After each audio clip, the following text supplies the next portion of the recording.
ഞാൻ താങ്കൾ ഒരു വീഡിയോ കാണിക്കാം. ഒരുപാട് പഴയ വീഡിയോ ഒന്നുമല്ല.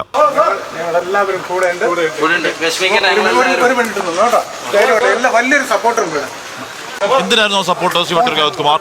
ഓർത്ത് നോക്കൂ, ഇത് അധിക നാൾ മുമ്പുള്ളതല്ല. എന്ന് പറഞ്ഞാൽ ബസ്സിൽ വെച്ച് ഒരു പെൺകുട്ടിയെ നഗ്നതാ പ്രദർശനം നടത്തി. ആ പെൺകുട്ടി പിടിച്ച് കണ്ടക്ടർ പിടിച്ചപ്പോഴേക്കും ബസ് തുറന്ന് ഉസൈൻ ബോൾട്ടിനേക്കാൾ വേഗത്തിൽ ഓടിച്ചിട്ട് പിടിച്ചൊരുത്തനാ. അയാൾ ജാമ്യത്തിൽ ഇറങ്ങിയപ്പോഴേക്കും പിന്തുണ കൊടുക്കുക.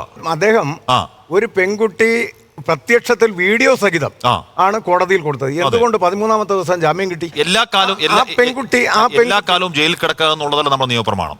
ഇയാൾ ഒരു കുറ്റാരോപിതനാണ്, ജയിലിൽ കിടന്ന ആളാണ്. ഉന്നയിക്കപ്പെടുന്ന ആരോപണം നഗ്നതാ പ്രദർശനമാണ്. ഇപ്പൊ ഞാൻ ജയിലിൽ കിടന്നു എന്ന് വെച്ചിട്ട് അയാൾ കുറ്റക്കാരനാണോ? ഞാൻ പറയട്ടെ ശ്രീ വട്ടിയൂർക്കാവ് കുമാർ, താങ്കൾക്ക് താങ്കളുടെ അറിവിൽ അനുഭവത്തിൽ പരിചയമുള്ള ഏത് പെൺകുട്ടിയോടോ ഏത് സ്ത്രീയോടോ ചോദിക്കൂ. അവർക്ക് ജീവിതത്തിൽ ഒരിക്കലെങ്കിൽ മറ്റൊരിക്കൽ അവർക്ക് ഇത്തരത്തിലുള്ള ബസ്സിലോ അല്ലെങ്കിൽ പുറത്തോ ഇത്തരം എക്സിബിഷൻസ് എന്ന് പറയുന്ന വൈകൃതം നേരിടുന്നതാണ്. അത്തരം ഒരാളാണ്. ഞാൻ ചോദിച്ചോട്ടെ, ഈ പറയുന്ന പെൺകുട്ടി അവിടെ വീഡിയോ, ഇദ്ദേഹം വെറും 6 മിനിറ്റാണ് ആ ബസ്സിൽ യാത്ര ചെയ്തിട്ടുള്ളത്. 3 മിനിറ്റിൽ കൂടുതൽ വീഡിയോ ഉണ്ട്. എന്തുകൊണ്ട് ആ വീഡിയോയിൽ ഈ പറയുന്ന കാര്യങ്ങളില്ല? അദ്ദേഹം ഈ കേസിന്റെ എന്താ അവസ്ഥ അറിയോ? അറിയാം. ഈ കേസിൽ കുറ്റാരോപിതന് മാലയിട്ട് താങ്കൾ സമൂഹത്തിന് സന്ദേശം എന്താണ് വട്ടിയൂർക്കാവ് കുമാർ? ഞാൻ കൊടുക്കുന്ന സന്ദേശം എന്ന് പറഞ്ഞാൽ അതൊരു വ്യാജ പരാതി എന്നുള്ളത് എനിക്ക് ബോധ്യം വന്നു. കാര്യം അത് പറഞ്ഞോട്ടെ, 2 ദിവസം ഞാൻ ഈ പെൺകുട്ടിയുടെ കൂടെ തന്നെയായിരുന്നു ഞങ്ങൾ എല്ലാവരും. ആ 2 ദിവസം കഴിഞ്ഞതിന് ശേഷം ഒരു യൂട്യൂബർ വീഡിയോ ചെയ്യുകയും അപ്പൊ അതിന്റെ അടിസ്ഥാനത്തിൽ ഞങ്ങൾ അത് അന്വേഷിക്കുകയും ചെയ്തപ്പോ ഞാൻ മനസ്സിലാക്കിയെന്ന് പറഞ്ഞാൽ ഇയാൾ ഇട്ടിരുന്നതാണ് അടിവസ്ത്രം, ബർമുഡ, ടൈറ്റ് ജീൻസ്. അടിവസ്ത്രവും ബർമുഡയും പരിശോധിക്കേണ്ടത് പോലീസും നിയമ സംവിധാനങ്ങളും. പോലീസ് സ്റ്റേഷനിൽ ഞാൻ വിളിച്ചു. ഇല്ലാന്നേ, ഞാൻ പോലീസ് സ്റ്റേഷനിൽ വിളിച്ചു. വട്ടിയൂർക്കാവ് വിനോദ് കുമാറിന് സവാദിന് അടിവസ്ത്രമുണ്ടോ ബർമുഡയുണ്ടോ നോക്കേണ്ട കാര്യമില്ല.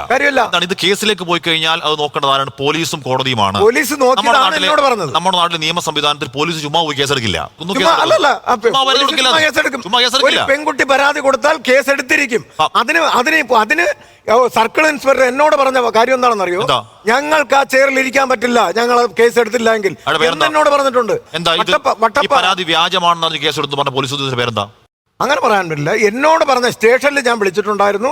സ്റ്റേഷനിൽ നിന്ന് കിട്ടിയ റിപ്പോർട്ടും അദ്ദേഹം ഏതൊക്കെ വസ്ത്രം ധരിച്ചിരുന്നു എന്നുള്ള കാര്യങ്ങൾ ഇങ്ങോട്ട് പറഞ്ഞതാണ്.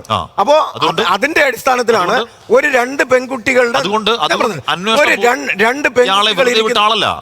ഇയാൾ കുറ്റമോചിതനായ ആളല്ല. ഇയാൾക്കെതിരെ സാക്ഷികളുടെ അടിസ്ഥാനത്തിൽ തെളിവുകളുടെ അടിസ്ഥാനത്തിൽ പോലീസ് അന്വേഷിച്ച് കോടതിയിൽ റിപ്പോർട്ട് സമർപ്പിച്ച കേസാണ്. ഒന്നും കാണില്ല അതിനകത്ത്. താങ്കൾ അസംഷൻ അല്ലേ? സുഖമായിട്ട് അദ്ദേഹം പുറത്തു പോവുകയും താങ്കൾ അസംഷൻ അല്ലേ ഒന്നും കാണില്ല എന്നുള്ള കാര്യം? ഉറപ്പാണേ. 13ാമത്തെ ദിവസം അദ്ദേഹം ജാമ്യം കൊടുക്കില്ല. അദ്ദേഹം പോയിട്ട് മാലയിട്.